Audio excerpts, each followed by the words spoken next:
Hi, boys. Hi, Hello. hi. And hi to everybody listening to the Three Splinters podcast, episode 189, where we have a wonderful platinum level sponsor for SplinterCon being Grit Automation. Nice. Thank you, Grit Automation, Thank you, for Grid being our Automation. Yes. platinum level sponsor, which, speaking of, we actually sold ticket number 41 today. 41. Wow. Mr. Ken Meinhardt. Nice. Nice. Yeah, he bought a ticket today, a couple's ticket, so he will be bringing his significant other. Wicked Cool. cool. This Looking this one's going forward to to it. be this one's going to be cool because I'm pretty sure we have 12 or 13 couples tickets sold. Oh, that's Huh. cool. Huh. Yeah, quite a few. That's awesome. Is that Cam coming into the shop? Yep. Yep. He just came in. Now, does that He's kid ever hot. work? Yeah, I just told him to go home an hour ago and he got on the lawnmower instead and was mowing. And now he looks like he's gonna melt. Yeah, Yeah. so it's a hot one out It's there, man. what is it, Woo! 95 out there right now? Yep. Yeah. I Sure went out is. yesterday and cut the front yard in the morning, and That's said, my front yard's really small. It's not big. Yep. But I was like, oh, it's not too bad out right now, so I'm going to do like the cross pattern and get like lines and diamonds and stuff. And I did that. I was destroyed by the time I was done. I was like, I'm not cutting the backyard today. How about long 10 did it take you? o'clock. 20 minutes, 30 minutes. Yeah. So Yeah. yeah, yesterday afternoon I got out there and I started pressure washing to finish up some stuff. And I was out there for 3.5 hours in the heat. Hmm. Yeah. No, Cameron thank did you. that on Friday or Saturday, and he said he laid down on the ground and just felt like it was seeing stars. I was like, you got to be careful. Oh That's yeah. how you have heat exhaustion. And it happened to me once. And once you have that, your Oh boy. tolerance to heat is never the same. Nope. Yeah. It's never the same. Nope. You kind of shut down when you get in hot. Yeah. So we've already planned our day for tomorrow to start as early as possible and see if we can get all of our things done before like 1 o'clock, because that's when it Yeah. really starts cranking up. Yeah. Typically, I go Wednesday afternoons and play golf, but I don't think I'm going to do it this week Yeah, it's going to be because we miserable. play from like 12:30 in the afternoon until 4:30. Ooh, Yeah. I played Saturday and I rode in a cart and I was dying. I had drank probably 7 of my Awala bottles of water during that cat. I had to eat food just to stay alive. My body mm, ain't used to that anymore after that really long cold winter. yeah, I feel like it's way worse. it's hard to get used to. Okay, so let's get into our topic because it's going to be a good one. Uh, I thought of this the other day.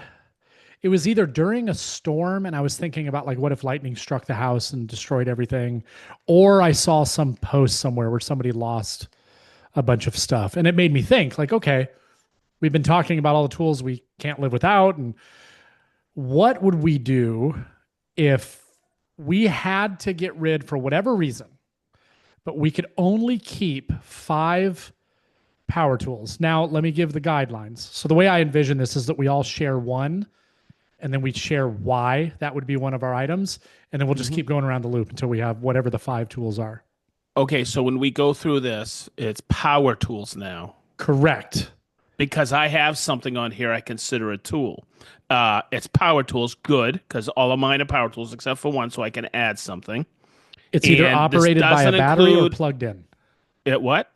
Either operated by a battery or Okay. plugged in, a power tool. And the other thing is, you can have all the accessories and consumables you want for these things. Yes, that's the other point I wanted to make sure. So, I already if know you now. had, if you had a router, if you said router table is one of your things, that's under the assumption that you have everything for the router table, the router, the bits, all that But the router stuff. table isn't a tool. It's not a power tool. You have to have a router, and then you can add a table as an accessory. Fair enough. I mean, a router table though is a stationary tool. No, no, no. If you had a It router though, accepts you the could router, so you can you say, "Hey, I got a router," like, and this Okay, you get, fair. and then you get, but the router table is an accessory. accessory. Yeah. Yes. Yeah. So the accessories you can have. So like, not I'm not talking about stuff like hand planes, Nope, nope, nope, nope. screwdrivers, Nope. MFT. Like those aren't So that tools. Like was you can still have all of those things. one of my tools, but that's cool because MFT does not have to be one of your tools. That you can have no matter what. okay, good, because I can't live Yeah. without it. Okay, I'm good. Good. You're okay. gonna have it. Because I this think I and think I can know we what my question? five are. I know my five. I wrote them down immediately when you sent the question this morning, but Okay. then I hemmed and hawed like, oh, I could get away with this and not have this, but I have to have this. Okay, because okay, so I'm not going to start, but I want to. I'm listening to another audiobook, but it's something I read 25 years ago, and this cemented on the way home because I was listening. It's Seven Habits of Highly Effective People by Stephen Covey, Hmm. and my whole life is governed that way, and it's a great way of life. But the second habit begin with the end in mind. So I thought about this. And I go, okay, five tools. What do I want to accomplish? Right? Yeah. Reverse If you engineer. take away everything, what I want to build cabinets, right? Okay, so that's how and then I revisualized it when I got home. You have no idea how cool a question this is, Jason. This is a really good one. Do you want Hmm. do you want me to go first? Yeah, because Okay, I know we're so all going to repeat a lot of Yeah, we're shit. all gonna have the I don't same first know. one. I think there's one that we're for sure we'll all have. For So sure. I'm gonna go with like lame stuff kind of first and then work my way up to the big ticket items. So my first one, and I'm gonna be very specific. CXS drill. That is my 18. Oh, wait a minute. Wait. 18 or 12. 18 for sure. Okay. Yeah. Yes, 18 because it will coincide with one of my other options. Okay. Yeah. I know what you're talking about. Um, so the reason for it, and that drill specifically, one, I use that drill for 93% of everything that I do, right? So that drill will get me by on most things that I want to do. But the other big reason is because all of the adapters and accessories that it has.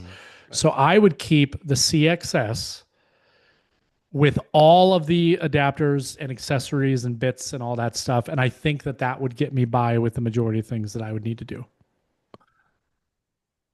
Can I go? Yeah.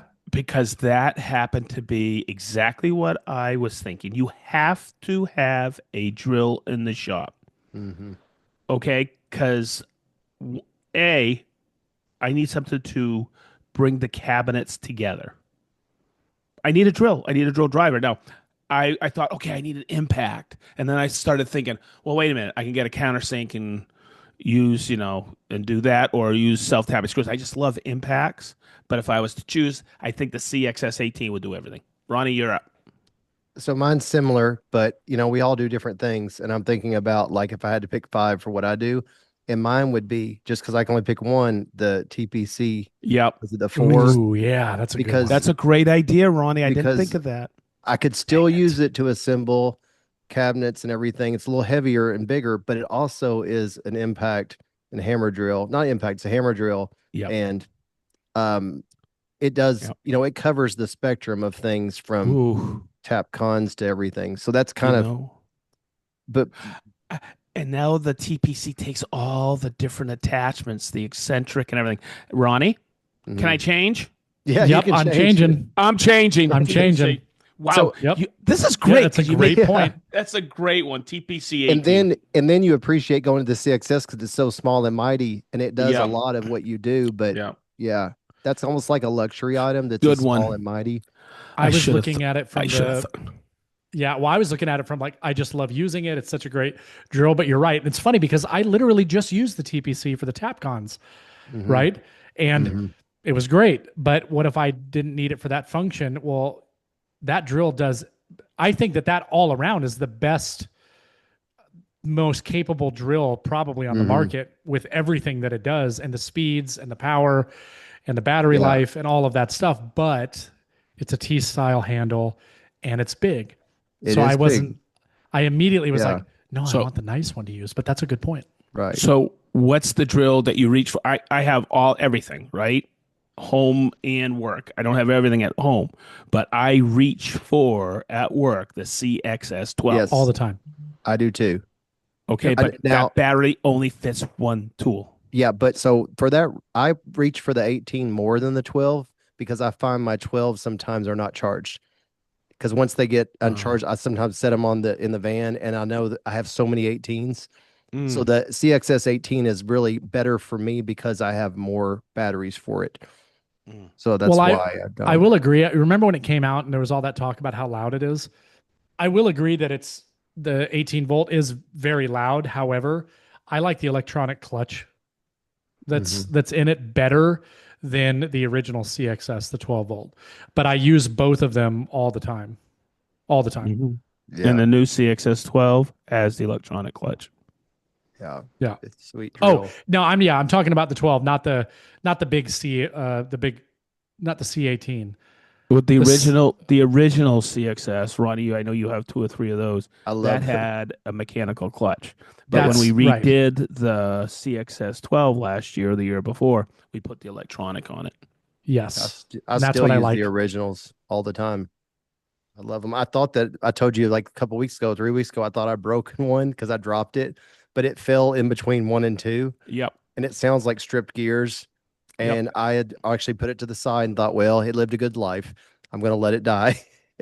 And I just picked it up and saw it was in that in between state. I was like, oh, it's still good. It's still All good. right, so we all said drill for number 1.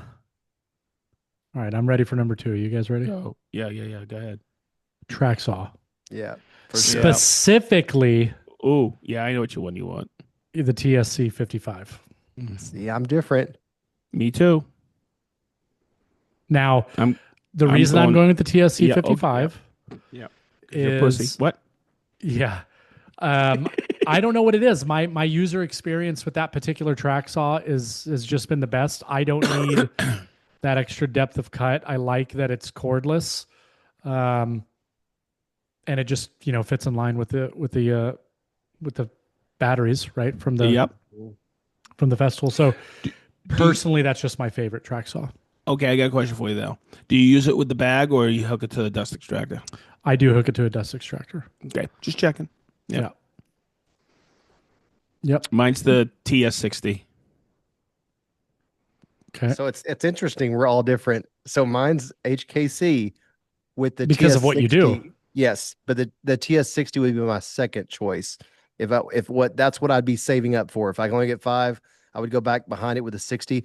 But the HKC will work on all. Well, the 60 will work on all the tracks too. Yeah. Wait a minute.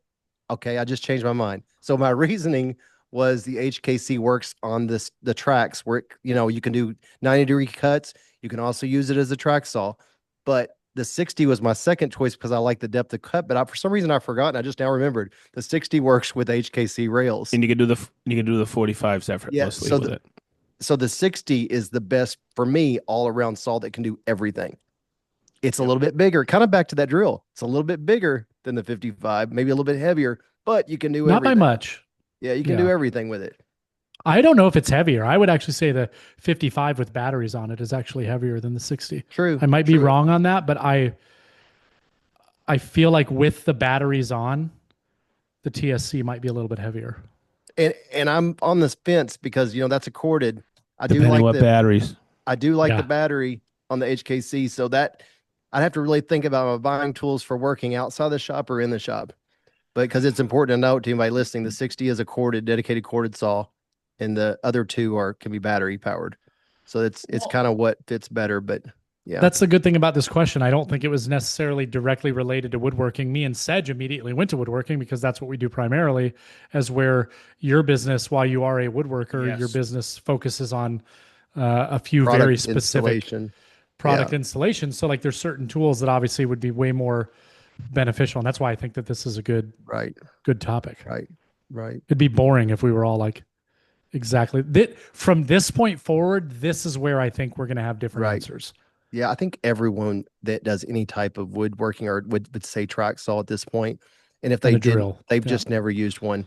And they would say circular saw, Yeah. just without the track. But it can replace so many tools. So yeah, Yeah. that's All right, Next. I'm sticking with mine. TSC Next. 55. You didn't make a compelling enough argument on that one, Ronnie. Which one on changing to the? Oh yeah, okay. I see that. Now that's where it's different. Like you said, different Yeah. things. All right, my number three. I'm gonna go with a palm router. The reason I'm going with the palm router You mean the is laminate because trimmer? what's that? A laminate trimmer. That dados and grooves. You can. There's a lot of accessories that you can turn palm routers into a router table. TSO sells a great one that attaches to the MFT, so you could use it for that. I can do my external radiuses, my internal radiuses, profiling, all of that stuff. It's easy to use. I use a trim router more than any other router, without a doubt.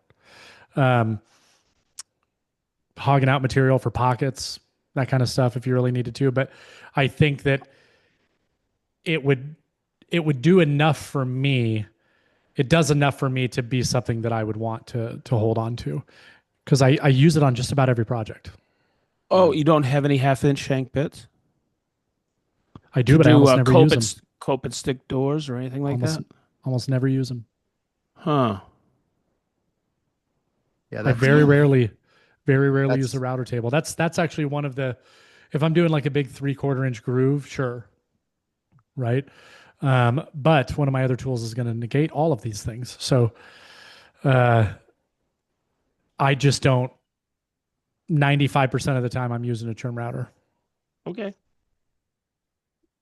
and I'll just make domino doors. I don't need to do cope and stick. Okay. Oh so wait, no, I my won't do domino doors because that's not one of my tools. Okay, palm router number three for me.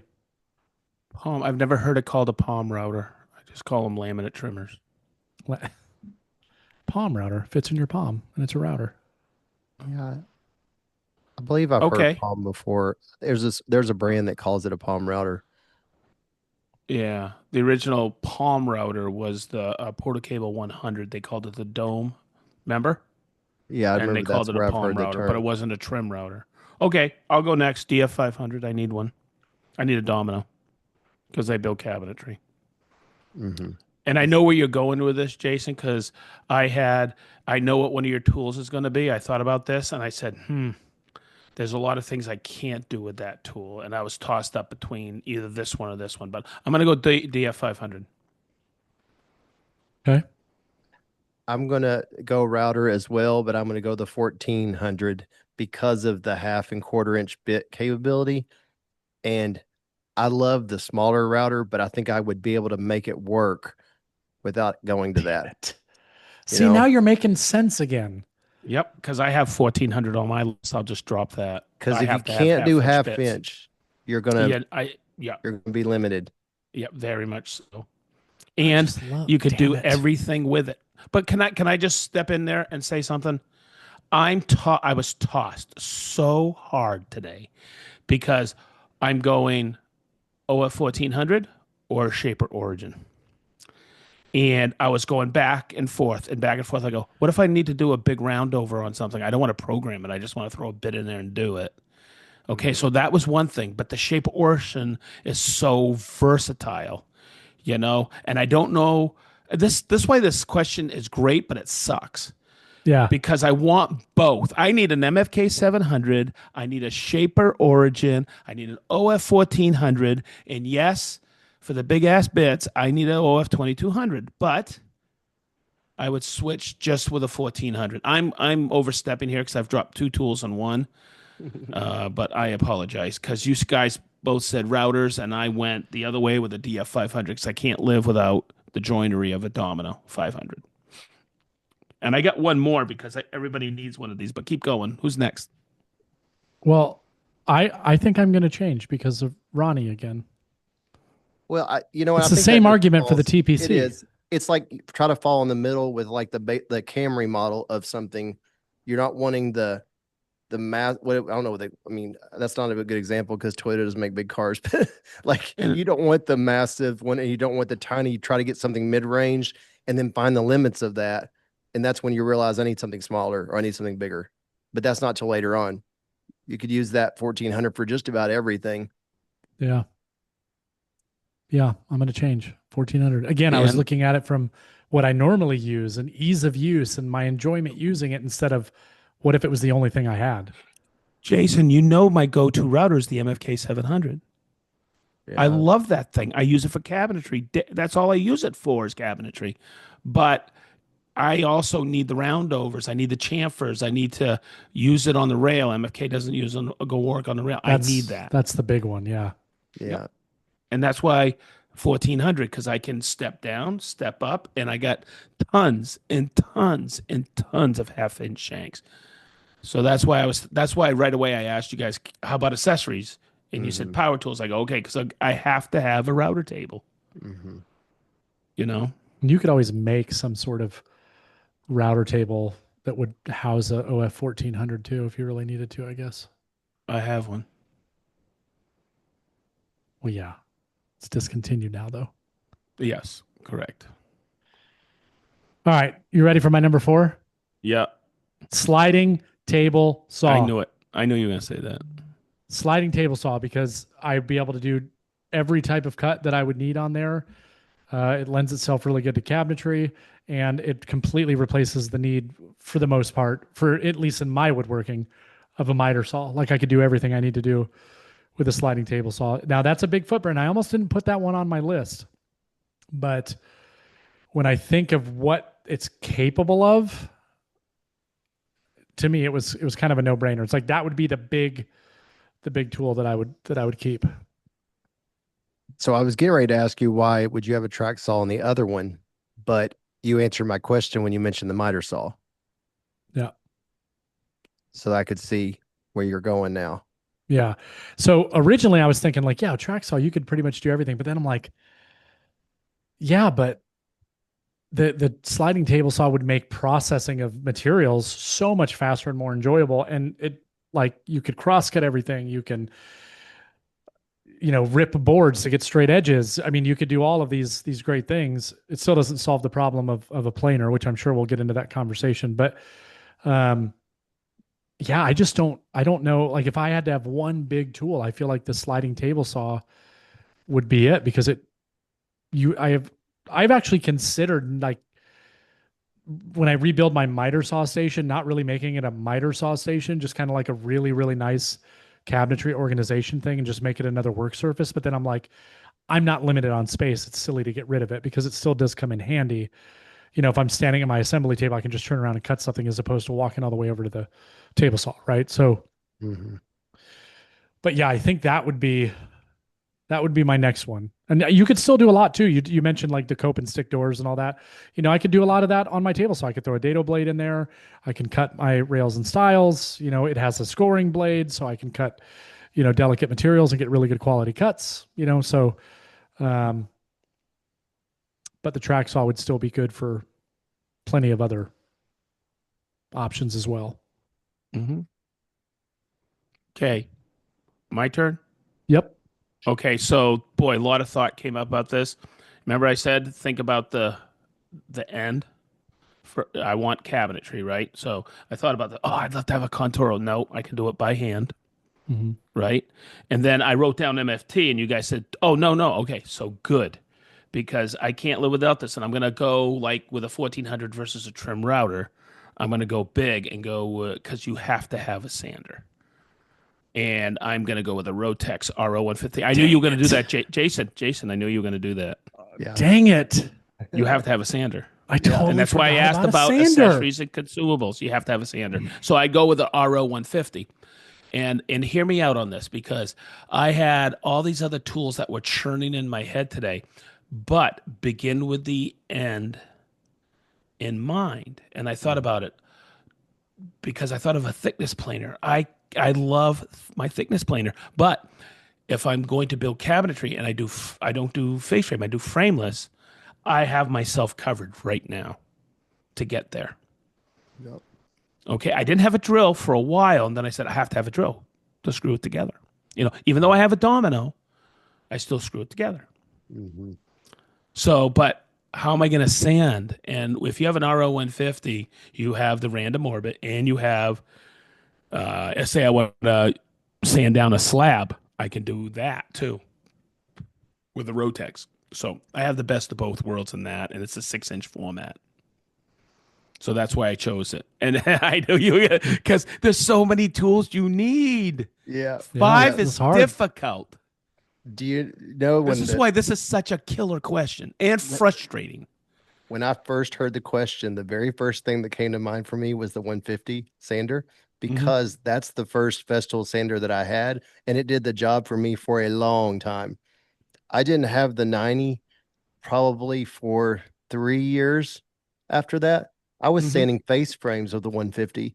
I didn't even know how nice it could be. The first time I used the 90 on a face frame and I wasn't like trying to steady it on top of Yep. it, I was like, wow, this now I see why people have different size sanders. Well, But it would do the job though, the 150 will, of and everything.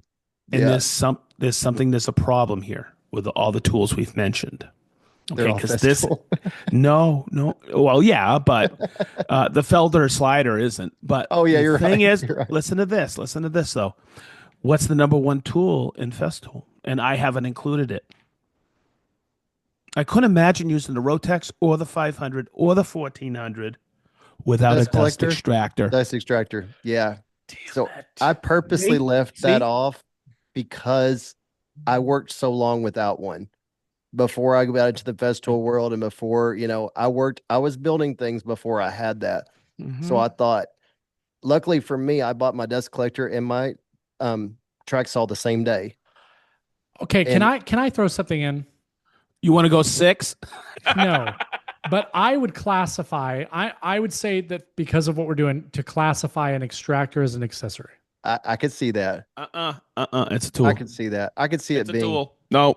it is a So tool. number six for all of us is a CT26. Yeah. Yeah. It It's has to it's an be. accessory. No, Almost no, everything we it's talked a about, it tool. would attach to it, and it is a power tool. Yep. See how difficult? But I knew I everybody love would it have though. dust collector on their list because most of the Jason, tools we named.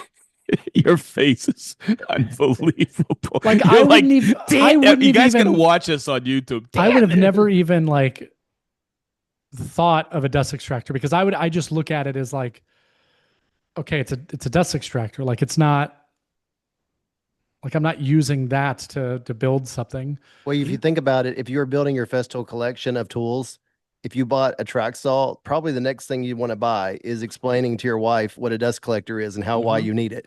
You Well, I mean, know? I tell people Well, the first thing that they should buy from Festival is an extractor, yeah. Right. but I'm still looking at it as a Uh, uh, it's a Yeah. tool. Hey, really quick. Can you imagine sanding now without a CT dust extractor? No. I can't imagine using that Rotex and taking something down without a dust oh god extractor. no. I tell you, that See? was And in a track saw, I know I've used a track saw without dust, and it sucks. I yeah. I I am so. I mean, I was turning on the lathe. Remember, Jason, and all the dust was going everywhere, and we're like, Yeah. it's amazing when you get used to.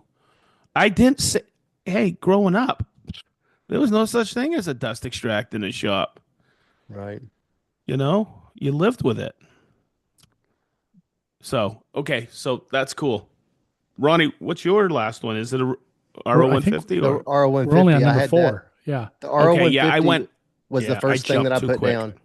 The RO150, and then the miter saw was the other thing that I had on my list. Yeah, because of what you do. Yes. And I don't really between corded and power, I love them both equally. I don't know. I guess I probably would get the corded one first. Depth of cut too on the KS 120. Yeah. Yeah, you could You do a it's lot kind of of the crown same and thing. stuff though too, don't you? Yeah. Yes. Yeah, so Yes. the 120 would be better Well, I mean, for I'd you. still when I do crown, I will still use the battery one, but with a fence, you gotta add onto the fence and make it taller. Um, but just I guess I'm thinking about if I was getting my first five, I'd want to get the ones that do the most functions for the one. Yeah. That's probably why I would go still with the corded one. Yeah. Man, you guys Because have me. when I mentioned the 1400, automatically came to my head, it's an accessory. is the LR32 because I need that to punch into all my holes, my system holes. Yeah. And I Yeah. can iron on banding. Do I want to ever again? No, I have a Contoro, and I think that's a great tool. So Hmm. The hard part with the yeah, Conturo is the Conturo then requires another tool. yeah, I mean, it doesn't MFK. require it, but to Hmm. make the system fun to use, then yeah, it kind of does require an MFK. I used to do it all, but with a hand file. Yeah. Okay, Jason, you get number five. What's your fifth? What do you think it is? I thought you were going to go with a shape or origin. It is. That's what I have for number five, That's what I thought you'd be too. especially now with Bench Pilot. But Mm. It doesn't take a half-inch shank. it doesn't. But remember, I switched to the OF 1400. Oh, you But did. see, Oh, you like, sweat. Oh, okay. yeah, Yeah. but now I'm like, because I think about it, you're like, you're right. I don't have a sander. I'm not going to sand everything with a sanding block and sandpaper. Like that sucks. Um, but the Origin, for me, like that tool is just unreal. Like I could cut so many different types of joinery. I could cut my templates, I could cut dados, I could cut groups. Is it the easiest way to do it? No, it's not. Of course it's not. Um, but it's just such an enjoyable tool to use. And like the possibilities with that thing are, it's as far as your imagination can go, right? Like you can, that, I think that's what's so impressive about that particular tool is that everybody knows what it does. It's really cool. But there's a lot of super smart people out there that are making all these crazy jigs and workstations and things to make it even better and expand the capabilities. And when you see that and they have this really cool community around it, you're like, you could do a lot with that tool. I mean, those stools that I built for the boys, granted, that's a basic project, and a robot did all of it. I just put it together. But that's a really good example of like you could really get by if you spend a little bit of time creating these files. This thing can do it for you. So much so that that's why I really had a hard time going, okay, if I'm gonna have the shaper origin, do I need the sliding table saw and a track saw? So then it's like I thought that my tools were dialed in, and now I'm looking at it and going, hmm. So the other thing that came to mind when I was trying to decide 1400 or shape or origin, and to cut thick material with a shape or origin, you usually cut it right, but not all the way through on thick wood. Then you got to take another router with a pattern bit, cut it close with a jigsaw or a bandsaw, and then finish it up with a pattern bit Depends, because I'll cut everything all the way through, on 3/4. not even thicker material. Really? Mm-hmm. Just depends on the length of bit, which now they Yeah. have such a vast Yes. variety of Yeah. bits, and you can adjust the spindle in the bracket to house a larger bit and all that other stuff. But um, I I'm with you 100% because I was always nervous about cutting all the way through because I'm like, oh, I don't want to ruin my spoil board. Well, that's what it's for. Yep. And then I have calipers that can give me the exact thickness of the Isn't material that and tell the machine that it's the isn't that exact thickness, and amazing? then add like 5 thousandths of an inch and cut all the way through. So um, in most cases, I'll cut all the way through. But when I first started using it, I did exactly like you're talking about. And because that was my experience from my CNC machine, I was like, well, I don't want to go too deep and then just destroy my spoil board, even though, again, that's the reason for it. But, not like going a little bit too deep. And then now you have all these ridges. So I would always go like with an 1/8 inch material left, drill a hole through it, take a pattern bit, like you're saying, and just go from the other side and just trim everything out. But now with the origin, I'll attempt to cut all the way through. The only exception to that would be if I was doing it like 8/4 material. Then I might Hmm. do like you're talking about. Hmm. I'd go as deep as I can, use the bandsaw, and then go back and flush trim it Yes. on either a handheld router or a router table. Hmm. Dang it. Okay. Can we do an alibi? Can we do an alibi tool like a number 6? Oh, I've got one. Yeah, sure. Dust extractor. I added that one as a part B of one of the tools. I want to vote. We should just say if you're gonna I Oh, you want agree. guys are dust. sucking it. You Come guys are I on, agree. sucking it Sedge. You know I now. you have agree. another It's a tool that you'd tool. like to use. You don't want to waste it on a dust extractor. Let's classify the dust extractor as a necessary add-on, A powered accessory. a powered accessory. Cases. So there you go. You can have your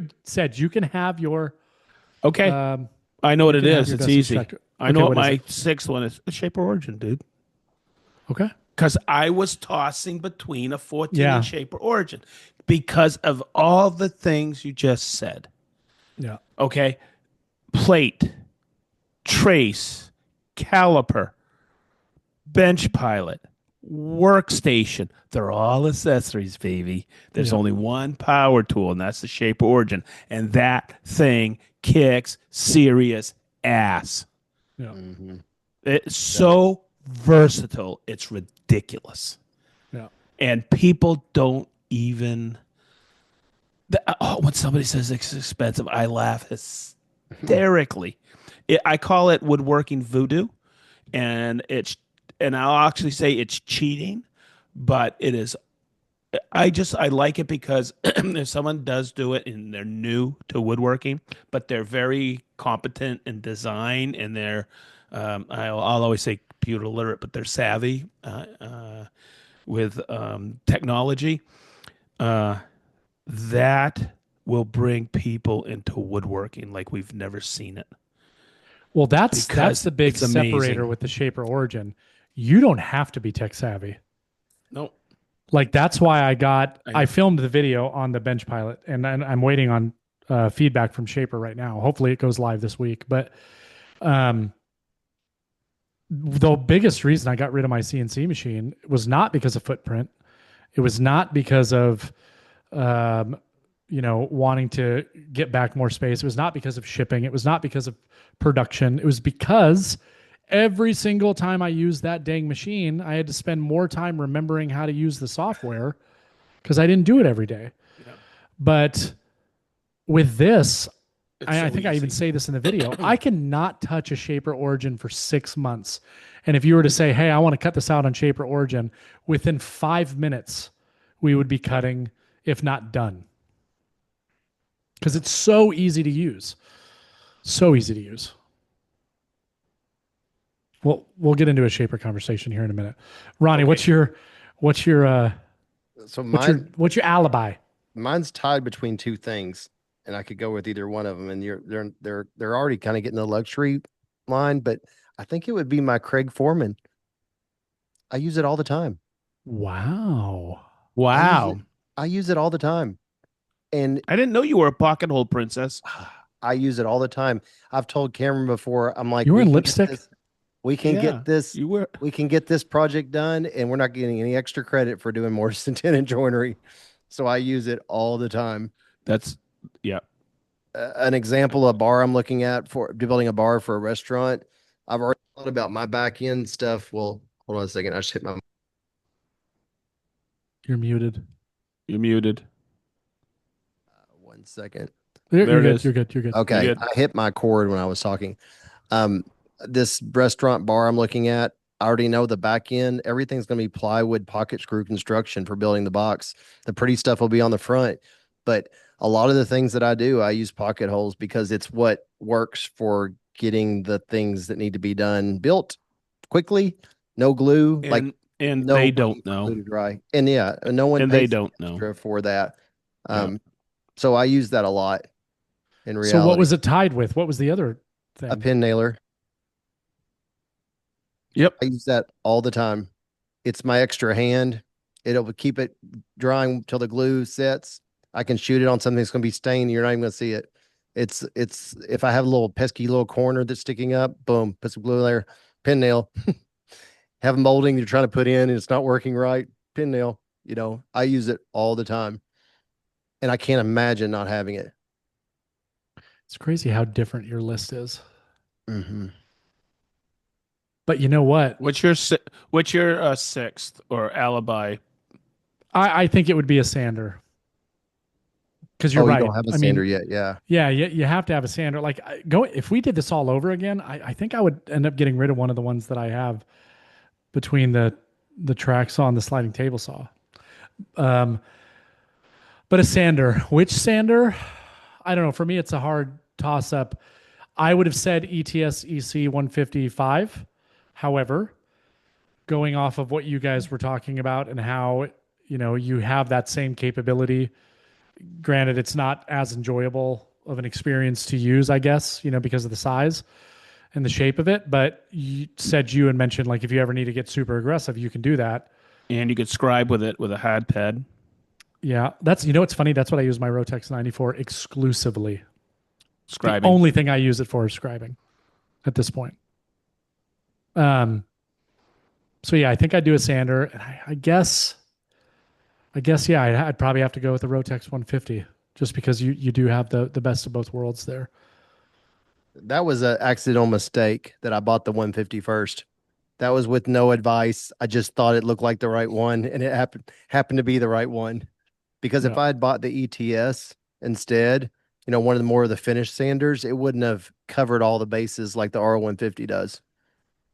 So that was a happy accident. Yeah.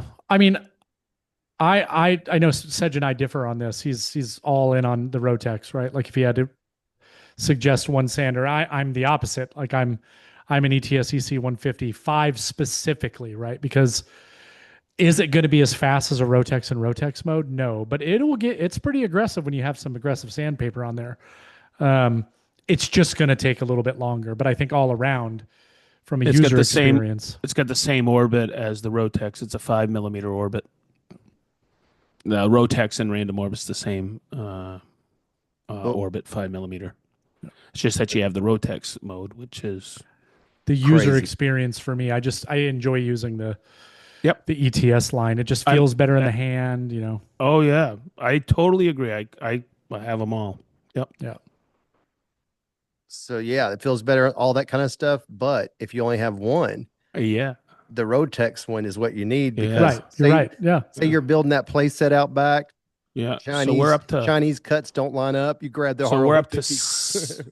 we're up to 7 tools now because we Six. all got a dust extractor. No, we got dust That extractor. it's a Tool. powered accessory, Sedge. No, it's not. It's a tool. Take your festival Hey. hat off. I'm retiring because of CT dust extractors. It's a powered accessory.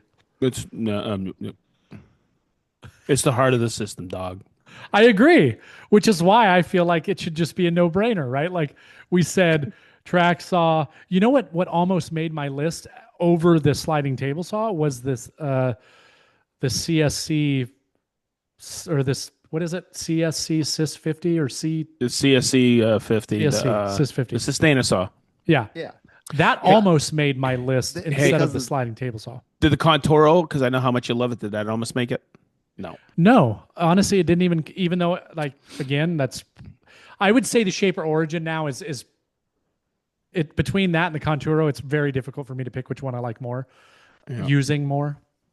But it didn't even come in because it's such a specific thing. It's only good for one task. And I would have to add, I mean, I wouldn't have to, but I would want to add the MFK 700. Yeah. So there's two tools right off the bat. So if I would have looked at it like you did and gone, that's where this could get interesting, right? And we could do this like this could be multiple episodes. Like, okay, if you were gonna build cabinets, what would it be? If you were gonna build furniture, what would it be? If you were doing it for home renovation, because I was thinking about that as Ronnie was talking, because I'm like, the tools that I use in the basement right now are very, very, very different from anything I'm usually using in the shop. And then I was like thinking in my head, like, okay, if I was a DIYer and I was doing household projects, what would be those 5 tools? Yes. Yeah. Yeah. So that's a good way to look at it. Like, what is it that we're building? That would have been a better way to look at this. Yeah. Begin with the end in mind. Mm-hmm. Maybe we need to revisit this. We could do like super specific. I would say boat, but I've never built a boat. So the video I dropped this weekend was 5 things that lay around. You remember? And I was asking you guys. And I saw your yep. OSC on there. Yep. OSC made it. But what was great was the engagement. because did a call to action a couple times in the video. Hey, what's laying around your shop? Those are pretty interesting ones. Lido said um, a drywall gun. I think he said cordless drywall gun. I think that's what he said. That was But one of it's there. his. I think so. Or somebody. Lido comment. A bunch of people comment. It was great interaction. Well, But speaking of interaction, I would like to know for those of you that are listening, maybe we can start a thing on Discord or whatever. yeah, What five tools would you, if you got rid of everything? I'm interested to see what other people yeah, would say and why. and I Steve, was make it happen. Make a yeah, chat room for five tools.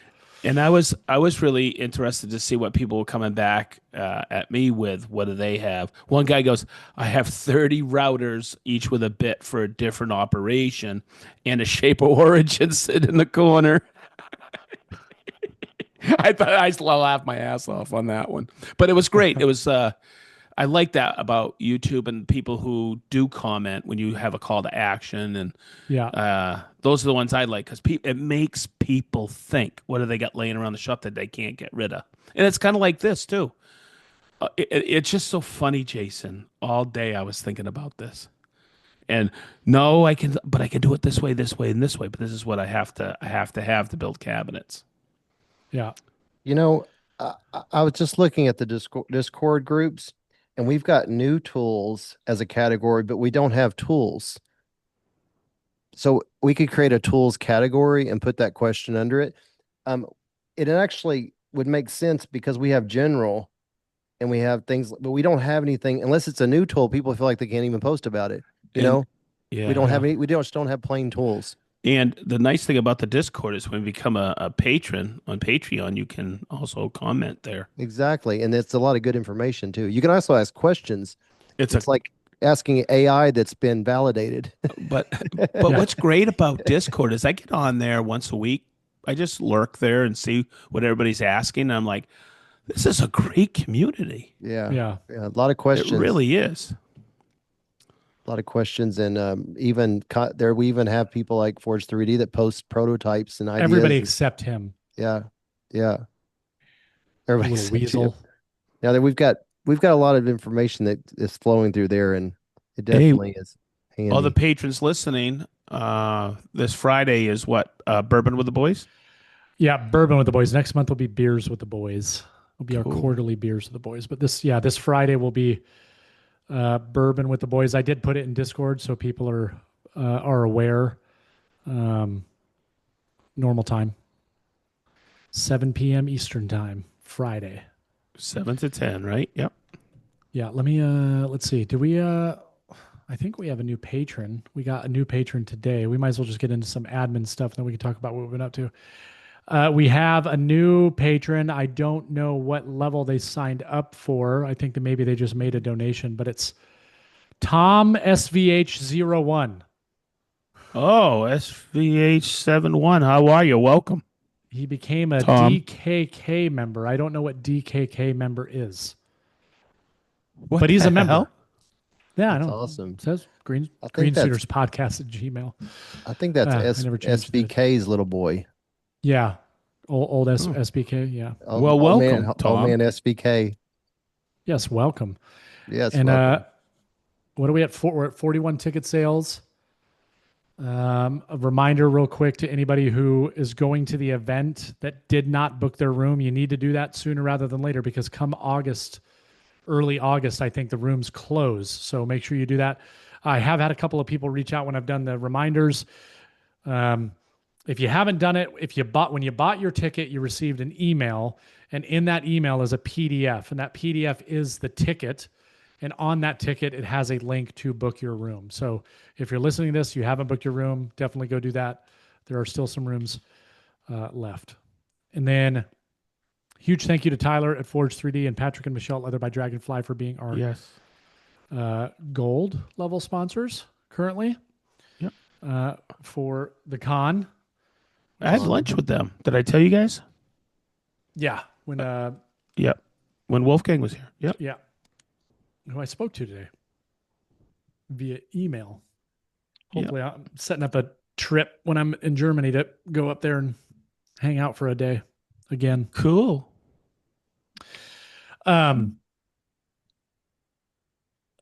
the I wanted to mention something about the origin, right? So I've been messing with the bench pilot a lot. I did those a couple of projects, and I've done a bunch of test cuts. Surprisingly, I've run into almost no issues. But it's one thing I wanted to throw out there. I know that Sedge, we had talked with John, right? Hopefully, maybe getting them to come Yep. out here. I haven't heard anything back. I know they got a lot going on. So, in the event that he is not able to make it, I actually think that I may end up taking my bench pilot setup to Workbench Con because I was thinking Wow. about it, and they're not Oh, going to be available until you mean after. Splinter Con? What did I call? You said Workbench Con. Oh, shame on me. Splinter Con. Understandable. Yeah, I might have Understandable. it set up and have it running and let people see it because unless they're going to I or AWFS Yep. or Are you guys have a going? local dealer that has one in stock, they're not going to see it until the end of the year. So Are you guys going to AWFS? no, I'll When be in is Germany. that in August, Yeah. July, July? I third week of haven't made July. any plans to go yet. Are you going, Sedge? No. No. I Yeah. I'm doing third week of July. I believe I am. Oh, I'm just doing a quick weekend. I'm helping Travis out on a couple different weekends in July. Hmm. Couple Festool experiences. If I have the opportunity, I'm gonna go. I thought AWFS was in August. Huh. No, I it's did too. July. It's the third week of July, and the only reason I know that is because originally I was planning on going, and then we don't come back. We come back on the Wednesday of the week of AWFS, and then I have friends coming into town like 24 hours after we get back from Germany, so I will not be able to attend. I'm not really upset about it though. I was on the phone with somebody today, and he's going. I mean, it's a fun And event. I just hate Vegas. I hate Vegas. Vegas Yeah. is just like I feel so gross when I go there now. Yeah. It's only getting worse too. Yeah, it's gonna be hot. Yeah, and then they get to Ugh, fly in that that test tube with a bunch of people called a airplane with the unwashed, petri dish. as I like to call them, the unwashed. The unwashed. Should we talk about what we've been up to? Sure. I was sick. You guys know that. Then Nicole got sick. Yeah, same Oh, she exact did thing. get it. She got it Only too. her test came back Hey, and said that she had strep throat. Really? It wow. sounded like you had strep, but Mine, So they both tests came back negative. hmm. so what's weird is I was talking to somebody today, and they say that new strain of COVID doesn't show up. The new whatever they call it strain, and they call it a couple different names, but it's called Nimbus. And the Nimbus strain, and they say that people calling it razor blades in your throat Yeah. strain. I'll tell you Yeah. what. We looked at all the side effects and the symptoms, and I was dead certain that that's what I had because literally every single thing lined up. And the strep test came back negative because they test you at urgent care, but then they also send it in to test. And they both came back negative. Nicole's was negative when she got tested at urgent care, but then they called her this morning and said, "Hey, your test came back and it was positive for strep." So they gave her more meds, but Nicole's back to feeling 100% again already. So um, it was not fun. I can tell you that. Mm. But I'm feeling a lot better now. But I've been working on the basement. That's going well. I'm going to get back to that this week. Last week I had to kind of take a break because I really needed to focus pretty much all day, every day on finalizing all this stuff for the bench pilot and running that. I literally ran that thing all day long for 3 days straight. Nice. And I'd run it off and on multiple times leading up to that. I was waiting on a couple of things, but that thing is just unbelievable. And the limited amount of issues that I did run into, most of them were all self-imposed, something I did wrong, but very little, right? And they're still in the early stages, like getting the software, because that software is not available for everybody yet, right? Like I'm using the software now, obviously, because I have to. So there's like little bugs here and there, that that have been working out. And I've been taking pictures like, hey, this happened. Cool. They log it, they figure it out. Um, but God dang it, that thing is so cool. And I cannot wait to get out there and start doing something of my own. Michael Alm has been posting about it. He's been making some cool little projects. He cut out some things that like hold his sharpening stones, which is really cool. And he used Bench Pilot to do that. But what a cool machine. And then other than that, I haven't been up to much of anything. This week I'm going to Atlanta for my patron visit.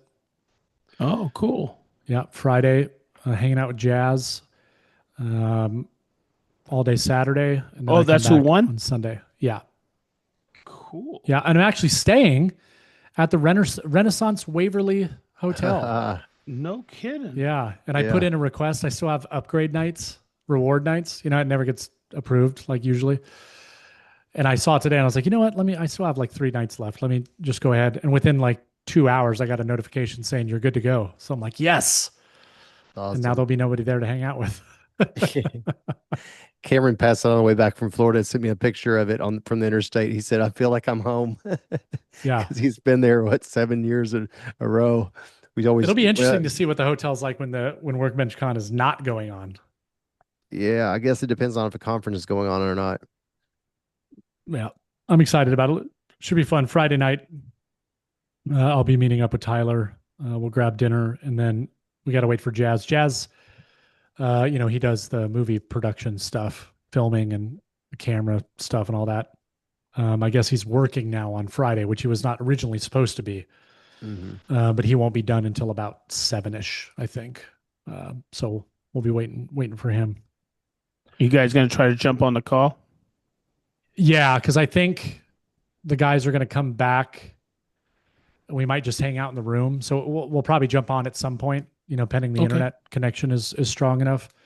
At least have it on so we can listen. But yeah, we'll try to jump on. Just depends on his schedule, what time he gets done. Sedge, what Ooh. have you been up to? Oh God, we had a dream weekend here. My daughter was speaking at a conference in Nashville, and she had to speak. She didn't really want to go, but they told her last minute, "Hey, you got to be there." So she took Danny, my grandson, up there, and they called me the week before and said, "Don't tell Ma, but we're going to be up there, and we're going to drive up and surprise her." So we Oh, had cool. the Jennifer and Danny here all weekend, and it was wonderful. And my patron call was Sunday. We shot both days. Chris and I shot both days, and it was really cool because they joined us on Ask Sedge before they had to take off. They were there just for a kind of a cameo, and it was really cool. And then they go, "Come on, Marianne," and because Marianne won't get in front of a camera, she actually came into the camera, That's and it was Oh, awesome. just so wow. much fun. Yeah, and I'll say it. Chris and Emily are going to. He said it on the call, but they're gonna induce labor July 1st. Cool. So we're all excited, and it was a really fun Ask Sedge. We talked about a variety of things and some of the tools I got, new tools, and it was a lot of fun. And we shot a couple really cool videos, but the one that I don't want the Sedge Tool channel becoming, but we shot that new Ego auger that I bought. Hmm. Holy crap, is that thing awesome! You want to talk about power? It is amazing. So Marianne, I did like 3 plants, and Marianne goes, "I'm gonna get." She had like 10. She goes, "I'm gonna go get some more." And where remember we said this about drudgery? It was so much god daggone fun doing it. I'm sure. I had so much fun. I planted all weekend, did that, and Do you have a I lot of did holes had in a your lot, yard now? huh? Just random holes. Yeah, random Just a holes. bunch Like of this rant. thing's amazing. Yeah, man. It's not the gophers. We got gophers, and it was cool, and it was a great weekend hanging out. And I was, excuse me, in the shop all weekend, and I'm gonna shoot a couple more next weekend. I'm gonna work Saturday and Sunday because he's gonna be Yeah, I was kind of just out about of to you. ask, do you have You have a plan in place. Oh yeah, 100%. I go, hey Chris, you're gonna have to. He's got he's got he's got 4 weeks paternity, and he's gonna do two, chill out, and then do another two later on. So it's really cool. We're so excited. Everybody's so excited for the kid. We call him Yeah. at work now. We call him the boy The boy. because Christine said, "Hey, where's the boy today?" And we all started laughing. So when he comes by, we go, "Hey, here's the boy." The You boy. know, yeah. So we're all excited and just enjoying my shop. And I want to say, I every time we have a heat wave come through, I turn that AC on, baby, of my Mr. Cool, and I am a happy camper. It allows me, if you have a shop without um, an HVAC in there, right? A split, get one. I don't care what brand, it's worth every penny. Because in the wintertime, we can work all winter long, but in the summertime, oh, I open up the garage doors and the back door, and it's a no. You still have the heat. It's hot heat, winded heat coming through. Mhm. When you have the AC in that shop, daggone it, it makes you work extra. It takes away the fatigue, Yep. Yeah. and it's wonderful. So that's what I've been up to. Everybody get yourself a mini cool. Ronnie, you're up. Yeah. Yeah. I this is the week. This is the first week of the year that I'd be like, I really wish I had it. Because it's actually after it doesn't get hot until like 2 or 3 o'clock in the afternoon, which is Yeah, kind of nice. And that's the reason why I've never like invested one before because it's only, I would say at the most 7 weeks out of the year that maybe it gets, and a lot of times that time of the year I'm not working in the shop as much. I'm doing outdoor projects. So it yep. kind of works out for me that I'm in the shop more when I need heat than when I need cooling. Yep. But my next shop will have it for sure, or this one, however it works out. But I think I definitely it's a luxury that keeps you working because Cameron and I will time out starting this week of not staying in the shop too long because it starts Yeah. getting hot. So that's a for Yep. sure. And that's and also matters where you live because I'm in Kentucky, like a little bit more south. I say that, but if I was up north, like farther, maybe I would say never. Because it doesn't get as hot and humid. So, yeah. Up here, it sure does. Yeah, it Yeah. does. Oh, we get it. Miserable. Yeah, we're like just like what Florida, where I left. We're like feeling like And that and now. and the East Coast is getting spanked with this heat wave. And it seems like Yeah. every year they're getting more and more heat waves rolling up through the Northeast. Yeah. Yeah, it's a bubble right now. I went to Cumberland this weekend with some friends, kind of an impromptu invite. I went down there. That was nice. For 2 days. What's And Cumberland? Lake Cumberland, sorry. Oh, cool. We've talked about it a lot on the Discord, and I forget that everybody, I mean, on the Beers with the Boys or Bourbon with the Boys, we've talked about it before. But Cumberland is the large lake that's south of us, about a little over 2 hours away. It's down almost not far from the Tennessee line. Um, Is this the same 1200, place you go on the guys trip? yes, 1200 Oh, miles of okay. shoreline.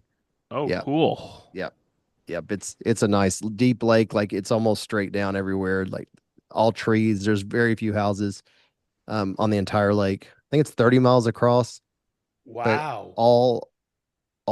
like there's a massive open area channel that goes, but there's so many coves off from that. And the coves are like wider than a lot of lakes. And you can just go down these fingers and feel like you're the only person there. It's pretty cool. So we just hung around and did some things there, a little bit of fishing. One of the guys I was with caught a striped bass that was about 30 inches long. It was kind of cool. Wow. Nice. That was neat. And I've always had that on my list. I would like to do that in the fall sometime. They have all kinds of guides down there, just like Yeah. saltwater, and you can just go there and they have bass boats and they take you out. And I would love to do that sometime. So that was the weekend, and then we're still working on the boat, getting the top side, um, the mahogany and holly. We've gotten as far as we've drawn it out on the top to make sure that we're going to have the right amount of material because I want to try to cut everything from the same and book match it and not run out. so it can look as even as possible on the top. That's the biggest challenge, I think. The other challenge is I really was set on staining the perimeter board. It has a name. I know it's called a king plank in the middle, but whatever that perimeter board on the top is called, that's like 6 inches wide. I wanted to stain that mahogany a little darker, but I'm kind of in a pickle because I want to do Hollywood, strips between that. And I was thinking about the bleed over if I stained it. And Yep. I thought, well, I know what I'll do. I'll just seal the holly before I put it in there. But then I was thinking right before we got on this call, once I level and fleshed it all up on the top, I'd be taking the stain off again and I would have to do it again. So the best thing I've been able to come up with, I'll bring it up to you all and maybe I might hear some from somebody listening, but best I could come up with right now is when I have the holly strips and the mahogany, I'm just going to work at getting it all fair down to where it's near perfect. And I thought about just going along the outer holly layer and just using a clear finish and just sealing it up as close as I can to that line and then coming back. Oh, and also taking maybe a razor blade knife and just putting a little bit of an indentation around. That's the best that I've thought about. And then stain that outside board, just being really careful for it not to come over and bleed over. That's that's how far I got with the thinking of it. I don't know. Now I started wondering, am I making it harder on myself by staining it? Should I just leave it all bright, clear, like just clear? Um, Why do you want to stain it? Just to make it a little well, the darker? problem with modern day mahogany is not the color that people think it should be. It's like a really light pinky wood. So the color that I'm staining it is actually called classic mahogany. It doesn't look And like it's stained. you've done all your seats like that. You Yes. want to match your seats and Yeah, I did the interior. seats Yep. and the floor and the side, Yep. and it's a huge improvement over just basic. Well, I call it mahogany. It's the PLA's most of this, but same thing pretty much. It does need that to give it the look that you think, because if not, when you put the clear on there, it also you're going to see the slight variations in the color a lot more So if you're just doing clear. okay, so here's what I would do. I'd get a piece of that mahogany. Doesn't have to be big. And I would do a strike and go with that razor blade, put the holly in there, seal the holly, do your razor blade trick, and then do your staining to see A, work on your technique, and B, to see if there will be bleed over. But do a strike first That's of a good, scrap. yeah, that's a good idea. Yeah, And then totally. and if that doesn't work, then try another technique. That's totally. I mean, that's so easy because it's even gonna be long. The strips are. I can cut the strips off like right over where the steering wheel is after Hmm. we do it, and there's my test piece right Yep. there. Yeah. Okay. That's awesome idea. That way, there's no surprises. Yeah. Because I'm Oh, worried yeah. that Holly would pull it in deep, where to the point of it needed to be replaced. I That's don't kind know of how the long grain of the holly is and how porous it is. if it's not, that might be a Yep. blessing because it's the ends are the most dangerous Oh place. yeah, You yeah, know, yeah, yeah. it's not really going to suck it in like a straw on the sides unless there was some kind of, like you But said, grain filtering out. So that hmm it would definitely help for sure to seal up the side of it before I glue it yes, against it for sure. I yep. thought about that on both sides, seal it up so that Hmm. that makes it a lot harder for it to just pull in things freely. Yeah, but there's only one board you're doing that, and that's the perimeter Exactly. board. Exactly. So it's just one place I have to run into that. Hmm. I guess worst case, I could always just, no, I couldn't remove it. It'll be set in a bed of epoxy. I could sand it probably down if I did get a little bleed over, I would think, especially if I seal the sides. Hmm. So yeah, that's something I'm dealing with, actually pre-thinking it out because we'll be doing that probably on late Wednesday or Thursday. We'll be doing that step.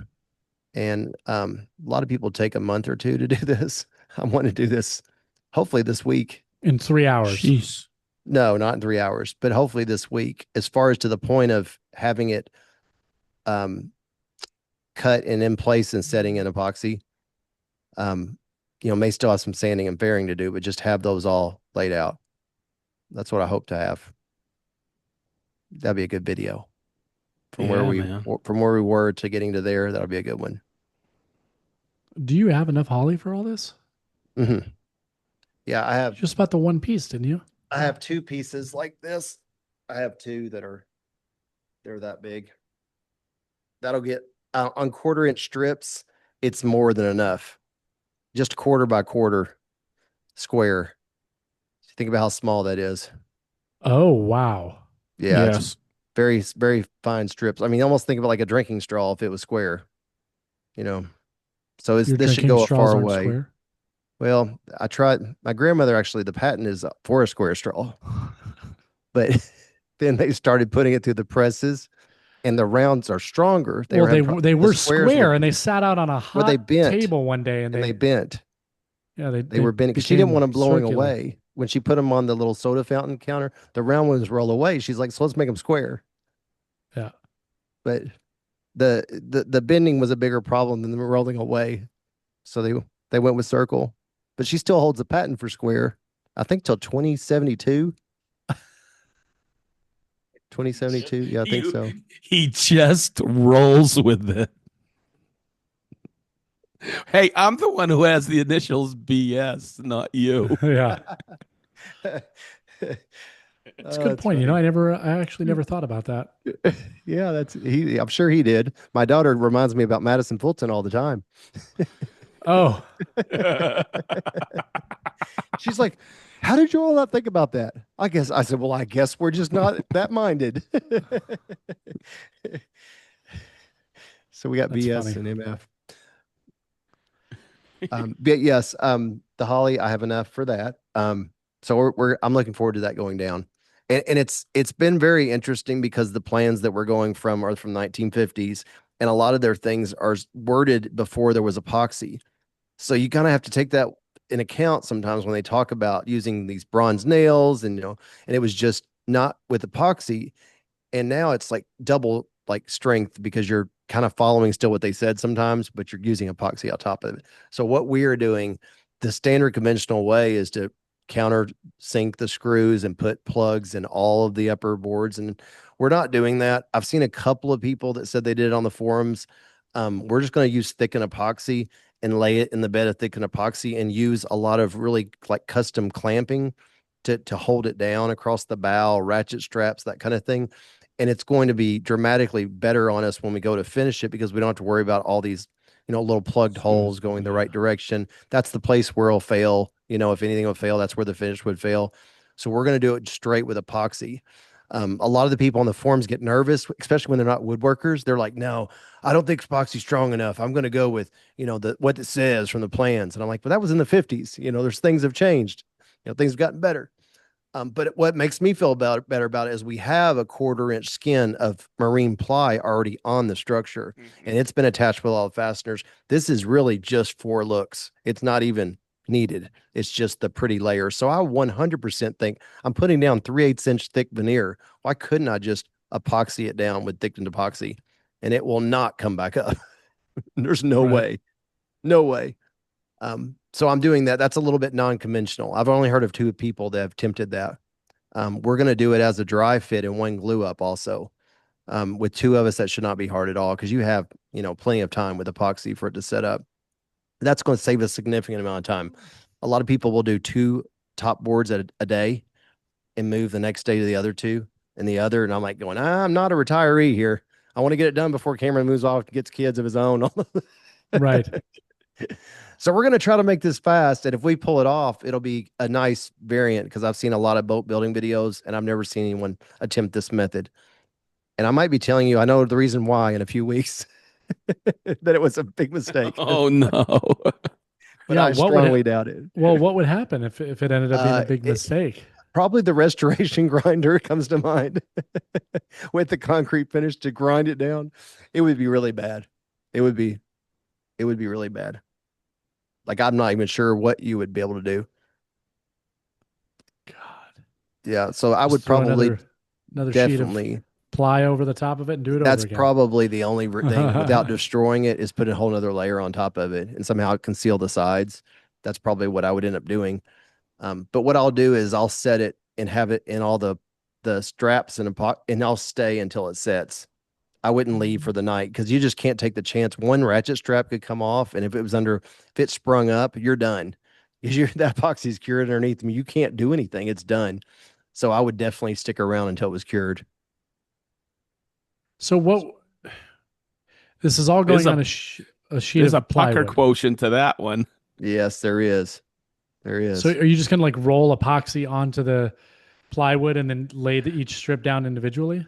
I've used like a V not a V groove Yep. spreader is what I've used a lot for that so far. You could Yeah. probably use a roller, but that gets a real consistent layer, and I'll make it thickened so it can't run. It'll just kind of sit there. And what I also like about that is we've already went across the boat 3 times with the bronze nails hitting them. And it's like you keep finding little places where they're still stuck up. I'm not sure if it's possible to make them all flush. So I told Cameron with thickened epoxy, we're actually laying it on a little cushion layer where it's sitting in a little bed. And it, for those little tiny, like micro things that stick up, like the little nail hit, it won't matter. We can still get it flat. So this is going to be strip by strip by strip by strip, but they're all like next to each other, right? So it's going to go from the front of the boat to the steering wheel area, right? So Can you not like lay each one down and then from the side like pin nail it so it stays tight against the one next to it? there's the pattern. Oh, And okay. it continues on to the back, and it even is going to continue on the behind the seats. We have those two, and it's just vertical lines. But the cool part is that part goes up first, and this is the king plank, and then this comes in, behind it. But we can have all of this dry fit in place, held in place with clamps and tape. Remove this. This will already be attached, and that will already be attached, and that one will be. This will be just the fill in. So it actually compression can fit itself into that triangle if we have it all pre-cut. So we would be epoxying this part and this part in one take, Will and it then sit putting below or even with flush, the flush? flush. It'll all have to be plain slash sanded, fair down when we're done to match the curve. But that's how the top part. And we're book matching these two on the each side perimeter ones. And then these are going to be book matched. Like this one's going to go with this one. That one's going to go with that one. They'll be mirror drop. So we don't have anything different on the grain. And And then I'll which pieces continue are going on to be down. holly? None of them. Where's the holly go? Oh, I thought you said hollow. I'm like, In none of them. between. The holly is a 1/4 inch stripe that the line you see on here. That's 2 3/4, the wide one, and then a 1/4 inch. And there'll also be Oh, the holly we running here too between that. That's the where I'm talking about the bleed over. That's the one I'm Yep. worried about. Yep. But the holly will protect the end grain of these, which is nice. Yes. Yes. But as long as the holly is not porous, it might be my savior. Oh wait, I never touched on a lot of people. The conventional thing is to put caulking between the Yep. joints, and that's one of the things that makes staining nice because you could stain different patterns, and you got a 1/4 inch gap between it. Then once everything, then you come back and caulk that. So when I had one of those aha moments where I was like, "Huh, that's why a lot of people really like that because you can do that." And doing it and using wood for those lines instead of caulking definitely raises the craftsmanship level for sure. That's going to add some technical skill to it than just leaving 1/4 inch cracks everywhere. hmm. They tape both sides of the wood, and you just put the basically the caulking in there, and you come back and you use a little round tool and just take it back out, and then pull the tape. And that's considered to be replaceable over time. If things wear out, you can dig it out and redo it again. White, black is more. I've seen yellow. I don't know a lot. SIS. SIS Yes, 440. SIS is what it's called. Yep. 440. Marine Teak Marine Systems, I think it's called. I feel like that it's the right choice for us. For one, we're woodworkers, but second, a lot of people, are, especially where we are, aren't familiar with wood boats. And I think if they saw the caulking in there, they would think, "Oh, that's cute. They mimicked the pattern, but they filled it in with caulk." I don't think they would realize that that's a standard boating practice and how Yep. boats are built. I feel like when people look at the top, that's what they're going to see, and they're going to want to see like wood and not the caulking. Also, this won't be outside, so it'll only be outside when it's being used. It'll be like in a building, so I Yeah, don't think it's going to see a lot of sun. Ronnie, I think you nailed it. It's instead of using caulking for scribing, you're actually using wood for scribing. It's the same Mhm. thing. It's craftsmanship. Yeah, there'll be a lot of finessing each piece to make sure that it fits right, Hmm. and that may be the part that we maybe misjudge when I say I'm going to be finished by this weekend. It's all about how much we have to do this week for actual job. So we'll Yep. see. If not, at the latest next week. But I just love to see that look. and I actually didn't even know that caulking was the way they did it until I started investigating boat building. I had no idea because I haven't seen a lot of wood boats because in real life. because it's repairable. Yeah, that makes sense. It even makes the wood be repairable, that piece of Mm-hmm. wood. Mm-hmm. Mine's locking it all of one piece, like a dining room table. Especially on salt water. Yeah, true. And this mine's fresh. And Will you do always be. not see much holly anymore No, on the big that yachts. I can see why. Yep. After buying that Doubles the piece, price of the boat. yes, I looked enough long enough that when I saw $475 for that, I was like, oh, beep, I want to get it. I want to get it. One of one available. And I was like, oh, Do it. yep, yep. So that's a must. That's one of the things that you're gonna see. That's when you walk up to the boat, that's what people are gonna look at is Yep. the top. I And just have it's one request for you, Ronnie. Can you please have this done by the time SplinterCon happens so we can take it out on the Ohio River? I would love to, and if things go right, we will have it done by then. That would be hopefully the latest. It all comes down to where, we feel like we're getting so close. And I don't know how long, when you're building a house and you think you're almost done, Yep. it's those final steps. But once we get through this whole process, I'll be able to like estimate time better because I'm always doing something we've never done before every step of the way. So it's like, I think the second time would be so much easier. But sometimes we found us both dreading a step and we get it done. And I'm like, we should have done that. We But would be a week or two ahead now.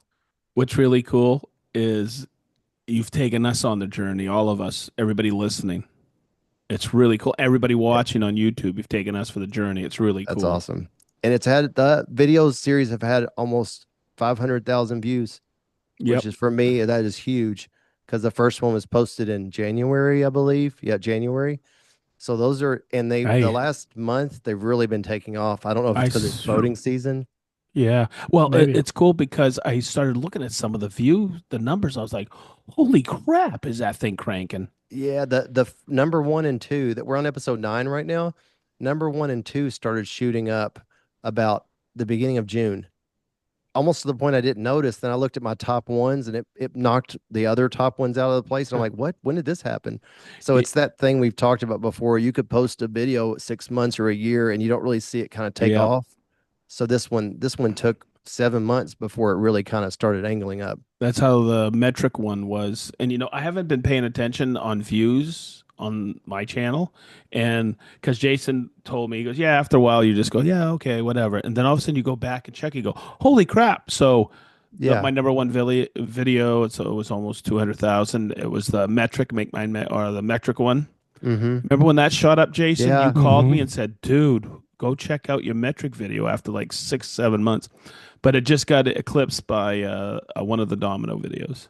That's And it's always good I when you didn't beat yourself. know, I didn't know that one was cranking. And it is. And the other ones that are cranking are the lawnmower ones, the Mhm. pressure washer, and the multi-head by Ego. So yeah, see, like we got boats, lawnmowers, and things like that. Yeah, I've it's seen the last 2 or 3 weeks it just shot up. It's interesting. My crown molding video is always in the winter. yeah. Yeah. That's that's cool. That's neat. I don't think they do a great job of letting you know when a video is taking off. It's almost like you don't see like your numbers go, and you No, look back and you're like, what is it? And you're like, oh, that one's starting to do something. Yeah. I Is used to that how just notice a spike in like comments out comments of the on blue. one? But now that I don't have the app on my phone anymore, I don't ever see any of it. Oh yeah. One of the Yeah, best that's things I've ever done, by the way. Yeah. Yeah. You're more chill now. Yeah, I don't pay attention to it. I go on every once in a while, see how it's doing, but taking that out of my sight all of the time has been great. that is a good thing. Um, well, I say we go and wrap this one up. I can hear Leo upstairs screaming, so Oh, I'm sure Nicole is ready to rip her hair out. Sedge, I heard maybe seeing you this Sunday finally. oh, Possibly. Yeah. I I hope fly back so. from Atlanta at like 10 in the morning. So Oh, I hope so. Nicole and I were talking. We're like, man, we have not seen them in like Got, uh, weeks. it sucks. And Yeah. Minus Marianne you and I came over talked. here last week, but Yeah, but hey, guess what? I just ordered tonight. It should have it in a couple days. Skylight. oh, cool. Uh, I finally made a decision. I'm going to do it. I'm going to put the 27-inch vertical. I'll be sure to send you a bunch Marianne, of pictures of me that you can put on there. I was hoping, especially those Speedo ones. You know, the ones you were holding Mhm. back. Oh, that's what I was Yeah. talking Okay. about. Yeah. Yeah, absolutely. Nice. Holiday Christmas calendar. We ought to do it.